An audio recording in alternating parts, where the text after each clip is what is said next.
ticket. So, but if there's yeah, on purpose I used that word, so not very complicated. So, if you don't understand, just ask the person next to you. That will be okay. Everybody feels comfortable where you are. You're not too squeezed. If you think you're too squeezed, then maybe remember. How many of you have been to Dharamsala? During the teachings of His Holiness, of the Dalai Lama.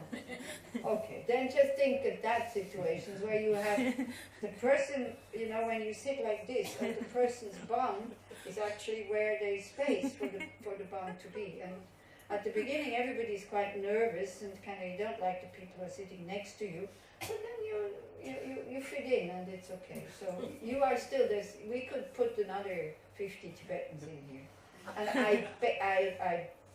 I guarantee you they would fit, because whatever little space they would see, they would just sit. They wouldn't care whether you allow it or not. For that, they are have a lot of chutzpah, the Tibetans. Okay, so then we go over to forgiveness and having a little bit of a maybe short reflection, 10 minutes, about the question that we are having here. Why is it so difficult to forgive? Not to ask for forgiveness, but for us to forgive. So you sit, if you can, with a straight back, close your eyes, and you start to ponder that question. Or, if you are a great master in forgiving, because you are really very consciously using these teachings, or using whatever method, because you have seen how much it hurts to keep that sting, how much you hurt yourself, then maybe remember before how it was. So just relax, close your eyes, and maybe even if you are a little bit nervous because the people around you are so close, good to become aware. There is, I don't know how many, maybe 80 people, maybe more, sitting in that room, and each of them wants to develop a good heart. We assume, we don't know. Maybe we have some spies or something. We now assume that everybody who is here wants to develop a good heart. How many times are you in such a big group? You see, everybody wants peace outside, but how many people really very consciously practice inner disarmament? Not many.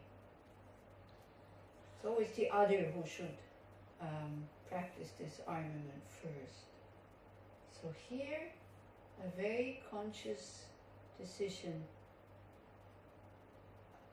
I will disarm, inner disarmament, working with anger, hurt, resentment, and not making it dependent on what other people outside do. And you're not the only one. Usually we think we're alone in doing this, because maybe the people surrounding us, they tell us that this is dangerous, this is stupid, this is naive, but we still do it because we see the value of it. So here, there's so many people who want to do that. Isn't that wonderful? Just that. Try to connect with all these other hearts in this room. You came here with that intention. It's amazing.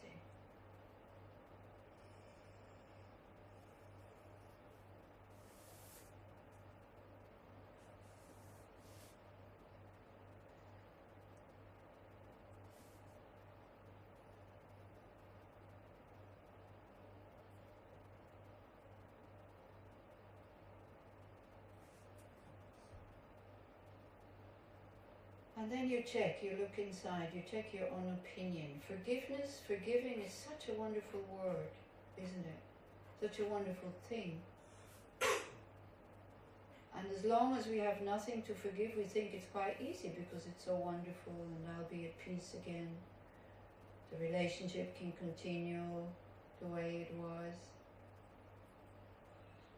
But then remember moments where it was difficult to forgive.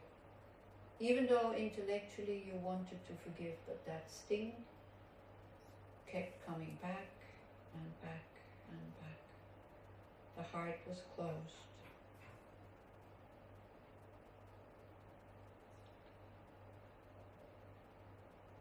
You were not at ease when you were in the presence of that person.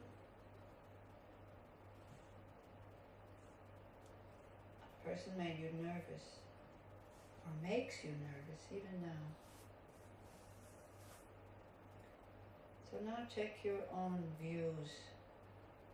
Mentally we want to let go and we want to forgive, I'm pretty sure.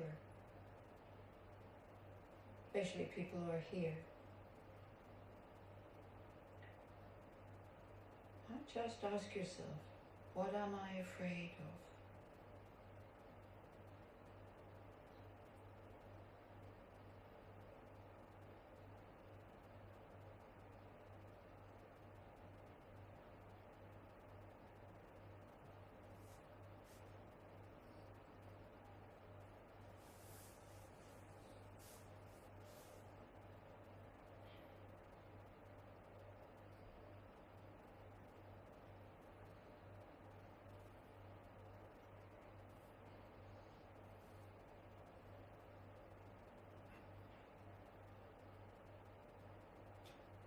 What is really hurting me? Is it what happened? That's maybe a long time ago.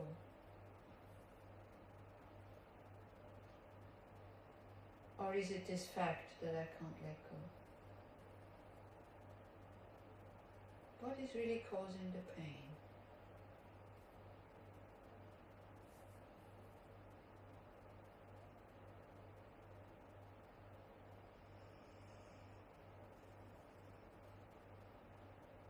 Just be the observer, just look, don't get carried away by this whole thing. Forgiving is difficult. Don't underestimate the task.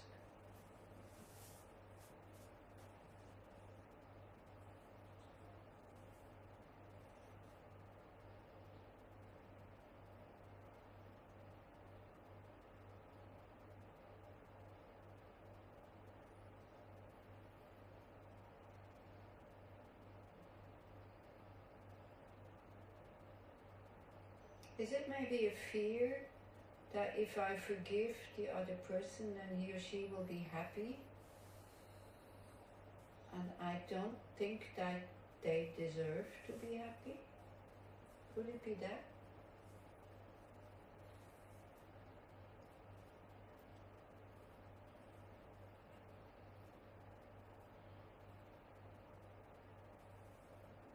Does it seem not fair? He or she hurt me. Now I forgive them and then it's as if nothing happened. Is it that? Is that the fear? That it will get forgotten and then I will get hurt again and again and again.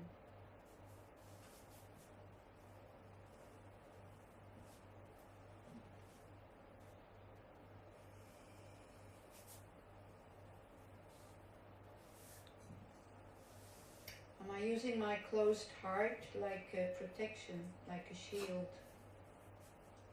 So I think if I close my heart, then I will never get hurt again. But how does it feel, that closed heart? Whenever you think about the person, the sting comes back. It hurts again. No space. The person is totally present in your life. How does that feel?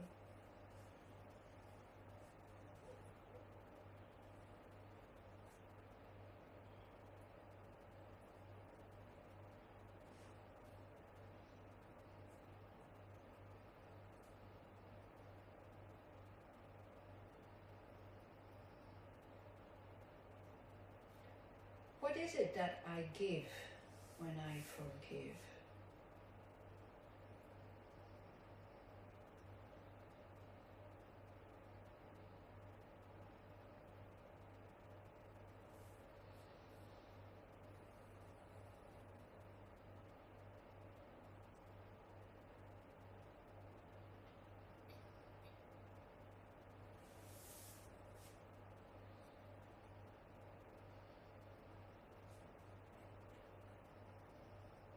And then we can just briefly look, what would be the benefit of forgiving? Now, don't force yourself to do anything that you don't want to do, okay?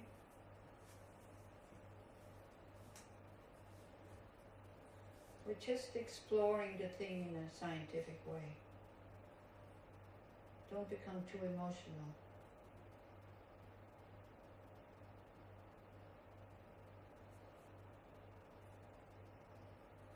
What would be the benefit of forgiving?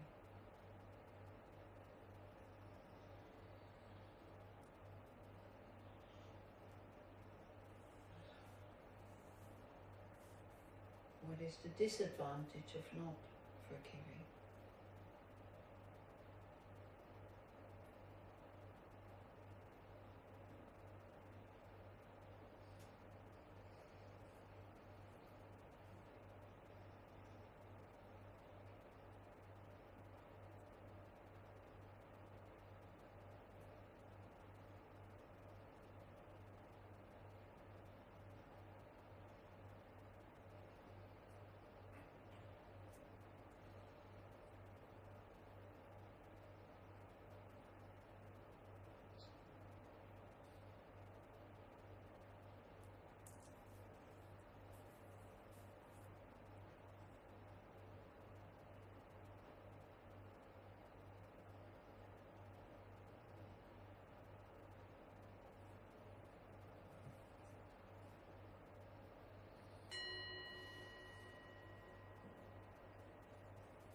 Okay, so what did you come up with? If the group would be smaller, I would have you now turn towards each other and tell each other, each one like 2-3 minutes what you found, but the group is I think a bit too small, too big. So we'll try to share like this. What did you come up with? What is it, what's the fear when we can't forgive? So for those people who have forgiven everything that happened to them, I'm sure also it was work. It didn't come easy. So remember when it was still difficult to forgive. What was the difficulty then, or what was the fear then? Inbal? If I forgive somebody, it means that it's not the justice. Like is what he did. Yeah. It's justified. Yeah, exactly. This is one of the biggest fears. Like it makes it okay. Yeah, it makes it okay. And it doesn't. It doesn't. This is the thing. It doesn't make it okay. It doesn't condone or approve the action. You can still say the action was not right, but I forgive you.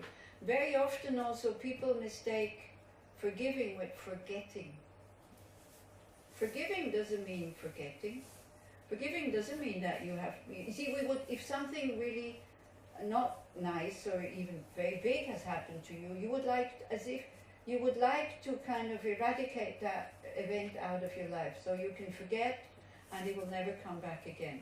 You cannot forget big things, and you should not forget big things. But you should be able to let go and to forgive and to continue with your life.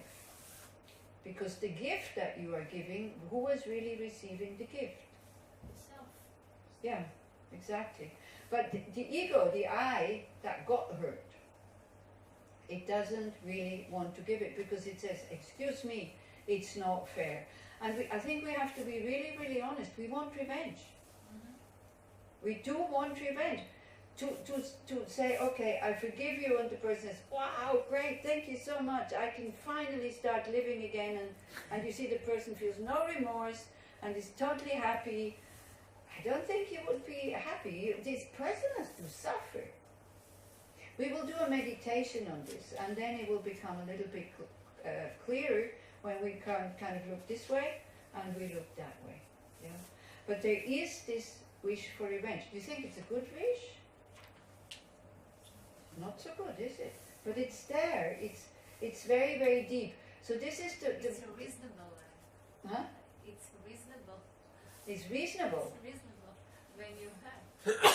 But you see, the thing is, when you hurt and you see the other person suffer, it doesn't help you. Yeah. That's the problem. So then you have two people who suffer. What happens when we suffer? What are the consequences of suffering? Harming others. We continue to harm others. So this is where then it goes into a spiral. This is the thing. And there's this very true saying, violence occurs when suffering doesn't know what else to do with it. It becomes violent. So all these automatic pilots that we have, as you say, it's reasonable. This is what we say, hey, but come on, it's not fair. Yeah? All this, we have to really take them up into the intellectual consciousness, and then to think about this again and again and again and again. Because until the automatic pilot changes, it takes a long time. Then we have science who help us. I just read this not so long ago. I came across this, and it says, forgiving reduces depression, anxiety, anger. It makes better relationships. It increases compassion and well-being, and you have less physical and mental problems. Reduces stress. That's what science says. So, you have two things. Either I get all these things and then maybe the other person doesn't suffer, or I see the other person suffer but I don't get the benefit of all this. So we start to weigh up, we start to see, this is why I told you to look, what would be the benefit? Like you can just sit down and you feel that sting in your heart, and this like the resistance to forgive, because the fear is also that it will happen again. If somebody comes and says, please forgive me, and we're very arrogant and we don't want to admit that we have been hurt, very often we say, yeah, it's okay, it was nothing. Now then if they keep repeating the whole thing, it's our own fault. Okay? So it's okay to somebody to say, I'll try, I'll work with it. And even if you still have like anger, you can say, but not for your sake, but for my sake. So then maybe the egoist feels a bit more at ease. Because otherwise he goes, hey, it's unfair. Yeah? But it's okay. I think it's okay to say, although people don't like to hear it, and if people, even spiritual practitioners, if you say, yeah, you really hurt me, but I'll work at it, or I forgive you. Maybe you have forgiven. I understand you were in a bad spot. I was in a bad spot. I was far too sensitive. I know you didn't really mean to hurt me, and all things. So these kind of things we start to look at.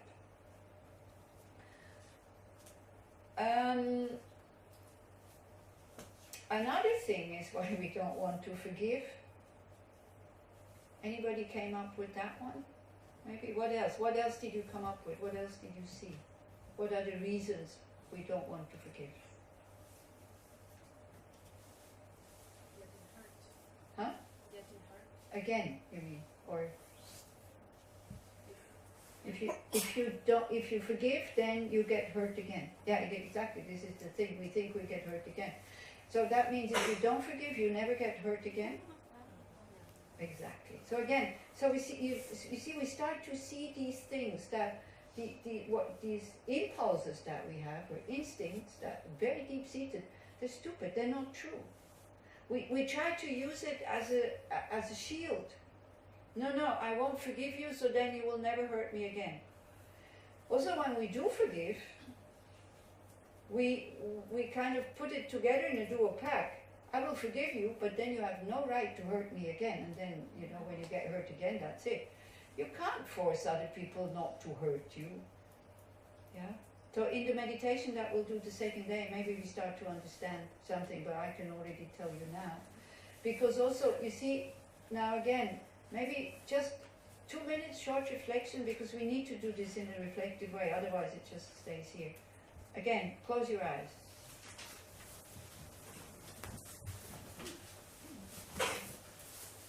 And again, maybe what I forgot to say, I am not talking about huge things, okay? I'm talking about small things. You know, usually words.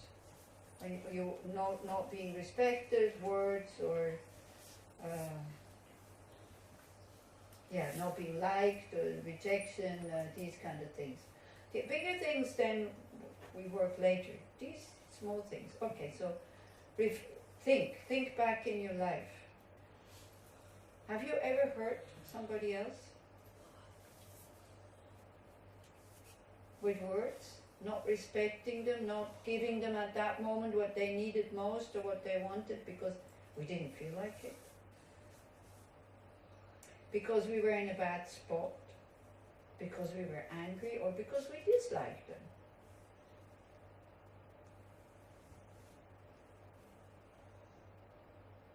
Did you do it really consciously, kind of thinking first, I'm going to say this horrible word now so that the person will feel hurt? Was it really done on purpose? Like pre-planned? Or was it just another impulse that just made you say things totally inconsiderate about the other person's feeling? Was it controlled or was it more uncontrolled?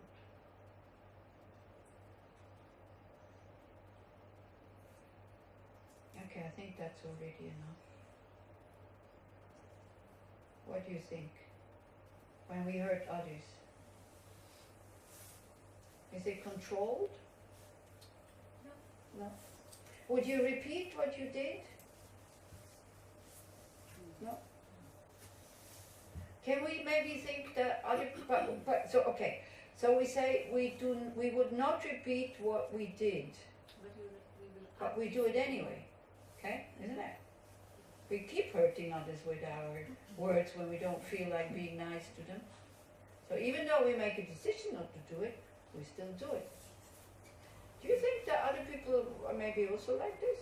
That they're also pushed by their impulses? Probably. Huh? Probably. Why can't we just say yes? Would it help us if we say yes? Yes. Yes. I think so.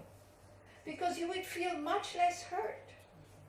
We feel hurt when we think they did it on purpose. They know that's my soft spot. Blah, blah, blah, blah. And then when we do it to others, and we will do a meditation on that, a longer one, where you go deeper into it, we start to see that they're just like us.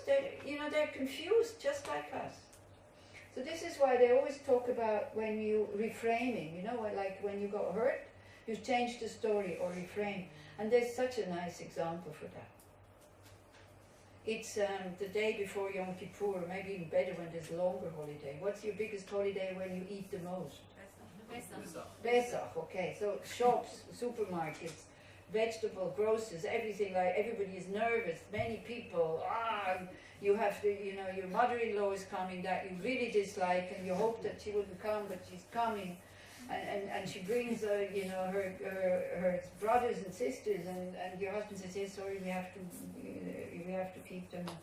So you will go shopping, and you know that whatever you will make is not good enough, and you're stressed and all this, and you come with all your shopping, and you go parking lot, and kind of, somebody bumps into you, and the whole thing falls down, and the container with the milk explodes, and everything is wet and full of milk, and horrible situation, and you go like, are you stupid? Can't you pay attention? Kind of, are you blind? And you look up, and you see the person is blind. That would be refraining. What would happen with your anger? You would feel so embarrassed. Your anger would, gone.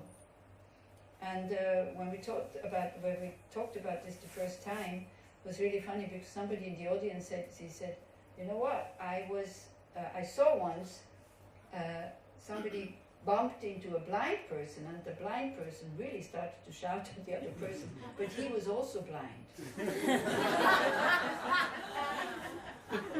Now this is exactly our situation. Samsara. Blind people bumping into blind people. Being confused, not seeing what it does to the other, not knowing about the consequences for oneself, and not caring. It's such a classical example that you can use for samsara. Samsara is, in case you don't know, is this cycle, rebirth again and again and again and again. Or let's say, if you don't believe in rebirth, it's also fine with me. Absolutely, I have no problem with people who don't believe in rebirth. It's okay. I don't know if there's rebirth. I just believe in it, and believing is not knowing. But for me, it helps. I have a very strong, very firm belief in it. But knowing, no, I don't know. But I think it's a good view. I don't have to accomplish everything in this life. I have another chance. It's great, If I have to get all the happiness that one wants in this life, you get so stressed. And also, when I'll be really old, now I'm just old, not really old yet, so then I will have a future, so I can start preparing for my next life. Instead of feeling totally useless, I can start saying mantras and turning prayer wheels and do things like that. Do circumambulations and think, oh, great merit for the next life, so it's nice. Now then, if there is a next life, okay, if there's no next life, doesn't matter, at least I had a happy old age without feeling useless. So, this is this whole thing.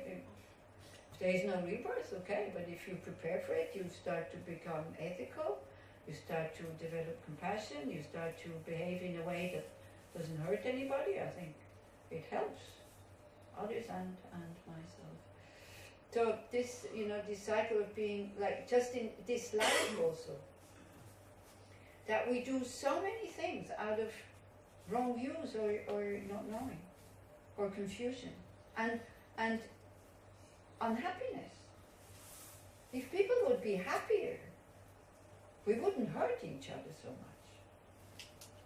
Because if you're happy, by happy I don't mean if we would be well, spacious, like lots of space in the mind, sane, sober, there would be no harm. Because do you know what I'm talking about? Do you have moments like this? When you have moments like this, do you harm others? No. So this is what we're trying to do. We're trying to develop such a state of mind. So then, even somebody bumps into us, or somebody says this unpleasant word, we go, oh, blind person, confused person, instead of, he does it on purpose. Yeah. So this is it. This is one of the views. Then what makes it much easier to forgive. A mistake happened. Okay, that's one thing. Another thing why it's difficult to forgive. Somebody find something else? Yeah? You're stuck on the solution you want for that problem. Oh, you have to speak really loud because old people like me, I don't hear on my left ear, so. You're stuck on the solution that you want for the problem. Mm-hmm. And you only want that. Mm-hmm. As a solution, you don't want to hear anything else. Mm-hmm. Yeah, you're not flexible, you mean. Yeah, okay. You only want the specific thing for Yeah. what was done. Yeah, we have very clear views that what we want and what we don't want, and full of expectations. It's another thing we have to start to dig up. All these automatic expectations we have. For example, we have an expectation, especially you come to a Buddhist group, that the people who organize the retreat should be very kind and very nice and very gentle, isn't it? You come with this expectation. I can tell you this sometimes it happens, especially when David is organizing the retreat. He's very kind and very gentle. If you have people like me who order you around, it's like, maybe then people go, what? None on top of it. Like, wow, I thought they were kind. So that's a misconception. They have good intentions, but sometimes it comes across as quite strange. So that's another one, being very unflexible and having like lots of expectations. Yeah. So like so why can't we forgive when somebody has hurt us? Because we want them to feel destroyed and unhappy and guilty, and what do? They get out of our way and they behave as if nothing happened. Just like we do, by the way. We do the same thing. And don't forget, I'm talking about small things because this is where we start.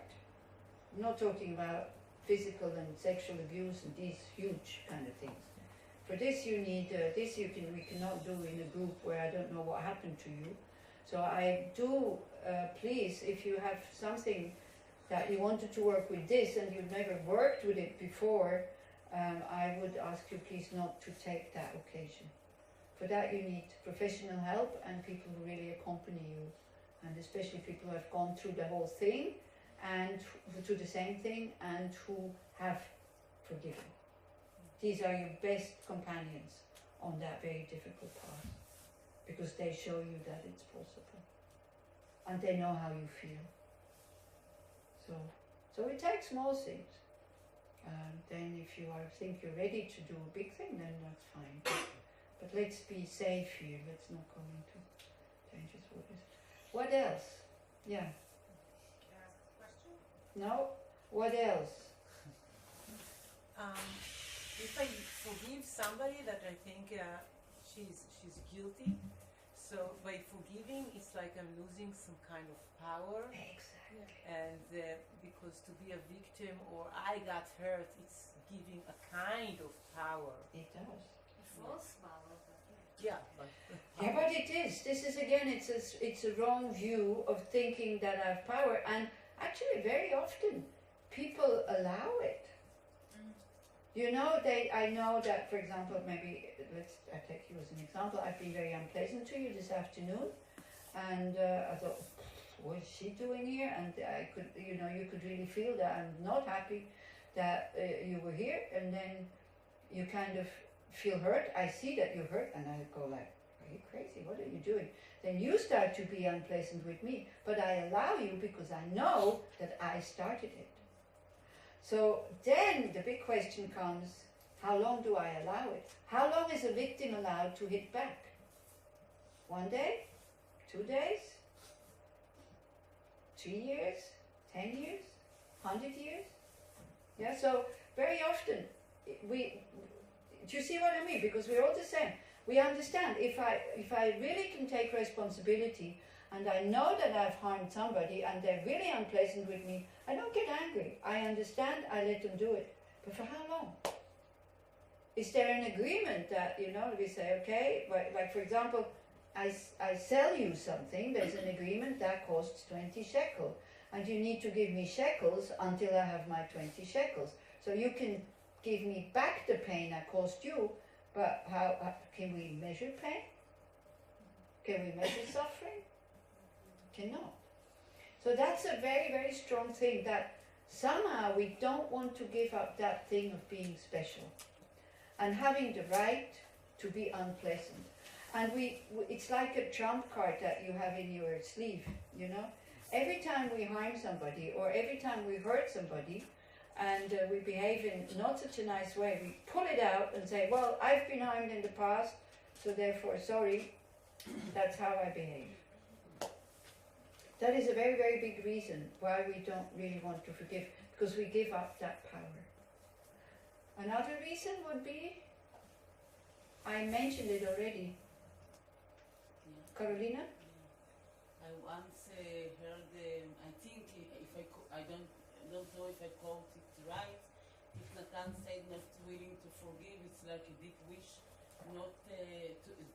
the deep wish to change the past. No, yeah, it's a little bit different. He said, it's like sitting here and waiting for a better past. Not just wishing, waiting, hoping for a better past. Yeah, and I was contemplating on this issue, and it was really right, and it was a deep attachment to the Mhm. past Yeah. and to this Exactly. this view.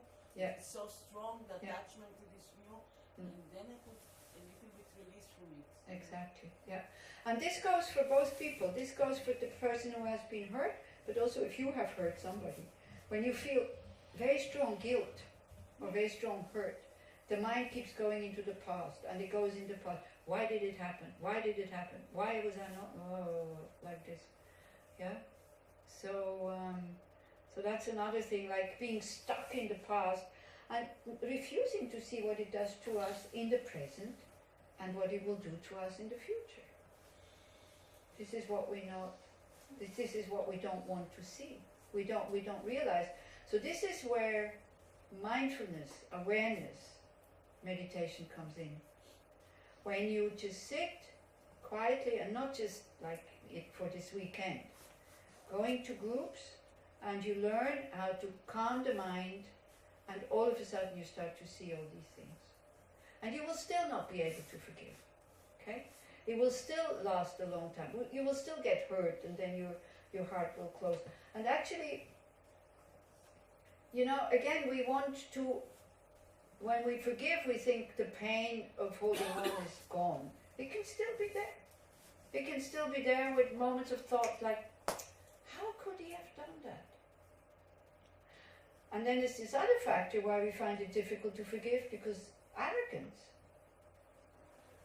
Yeah, forgiving means to admit, yes,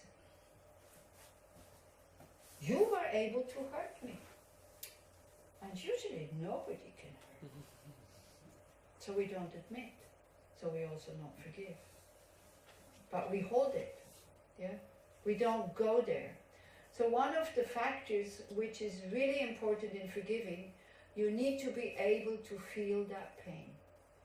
And if you're not used to meditate, if you're not used to, with smaller things, just to stay there, pain in the knee, pain in the neck, pain in the neck, your neighbor that is, moving all the time and sneezing and coughing, and you can feel his breath on your neck or something like that.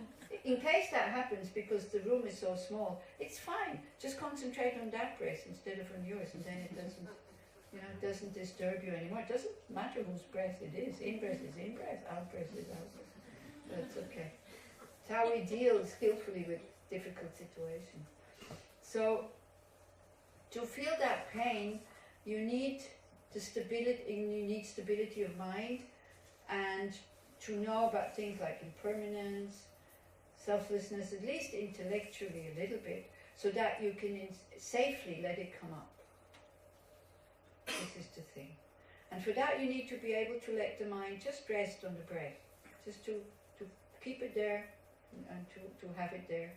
And then all these things get released, and then also the mind becomes much clearer, and then we start to understand these things on a very, very, very, very, very deep level. So this is why being able to feel the pain and actually being able to phrase it, to put it into words, and if possible to tell somebody that you trust. That goes then for bigger things. But this is a very, very important step in forgiving. Because otherwise it can, I forgive you. So these are the reasons why it's so difficult to forgive. We are afraid that it gets forgotten. And of course, we want to forget, but the other one should remember for the rest of his life. Now, isn't it? And he's not allowed to hurt me anymore. So he should never forget. So we forgive, then it gets forgotten. A very nice story of a young man that was abused, that I know myself, that was abused by his parents, like hitting, and cigarettes on his skin, and heavy. He went into psychotherapy, and he became a Buddhist. So with these two tools, he was really able to forgive. And he says, I don't want to forget. Because, and this is really beautiful, I let you go to bed with that. Because with these two ways, these two paths or these two ways, I am able to think about my dad. I don't have contact with him, that's fine. But I'm able to think about my dad and from the bottom of my heart wish him all the best. And that he will never have to endure such suffering. And he says, and when I think that, this is the best feelings I have ever had. If I would forget, I wouldn't have these feelings anymore. Because that's real love and compassion, which is not based on he's a nice guy, he does for me whatever I want him to do for me. Just to put the other's happiness in front, and this happened, it happened, I can heal. Yeah, this commitment of wanting to heal and to go into a direction that is healing instead of, kind of making the wound deeper and deeper and deeper and deeper. Being around people that are encouraging one to forgive instead of, yeah, he's a bad guy and like this. Yeah. He said it was very difficult, but this is the best, the most pleasant feelings I have ever had. So I don't want to forget. But he doesn't, I don't know if he has contact with his dad now, but he, then it was a few years ago that I met him. He didn't have contact with his father, which is fine. You don't need to have contact with the people that hurt you in big ways. What you need to do is, that's forgiving. When you can just think, may this never happen to you. And may you be able to let go of your aggressiveness and be happy. Yeah? If we wish somebody to suffer more because they hurt us, they become more aggressive. Right. This is the thing. Okay, so we're afraid that it will get forgotten. We're afraid that it will be put down that, it's not a big thing. And we're afraid to let go of that power that we have over other people. They owe us something, because it's true. On one hand, it's true. We think they owe us something. We come to that tomorrow morning when we talk about the Buddhist view about karma. So they don't owe us anything at all. They actually just made us pay the bill, that's all. And now the bill is paid. So again, if you hear about law of cause and effect for the first time, be careful, don't think you understand, and it doesn't mean you have to let everybody do what they want to do to you, okay? It's not, oh, you deserve it, so what are you complaining about? That's not what it means. It's quite complicated, it's very deep, but again, if you don't believe in it, it's fine with me, but I will present you the view of karma, the Buddhist view of karma, called law of cause and effect. Then you accept it, fine. You don't accept it, is also okay. Again, for you, very important to see what will happen in my life if I accept that view, that I'm responsible for my actions and what happens to me. What will happen in my life if I don't accept it? Because it can go wrong both ways. Yeah. If you start to accept it, you go around like, oh, it's my fault, please come and hurt me, please come and hurt me. You can understand this in a totally wrong way. But we'll talk about this tomorrow, okay? Did we have other reasons why we don't want to forgive? Maybe it's connected to other reasons that you mentioned before, but I found that for me, forgiveness creates connection. Yeah. And when I'm not forgiving, I really want to keep the separation from that person. Yes. Yeah. And this separation, we have this imagination that it supports It's a protection. Yeah, like protection. But I think the issue of and I know that I forgave to my father with very heavy abuse, because really, really, I wanted the connection, and it's very tricky. Yeah. It's to keep the separation. So this is what I'm saying. Do not think that you have to have contact with the person. It's not about contact, it's about heart connection. Yeah, but also it's this thing like you can. One thing is you don't want, and it doesn't have to be heavy abuse. Even somebody refuses, kind of rejects you all the time. You get hurt. You don't want to have contact with this person. This is it. You don't want this person to become a friend.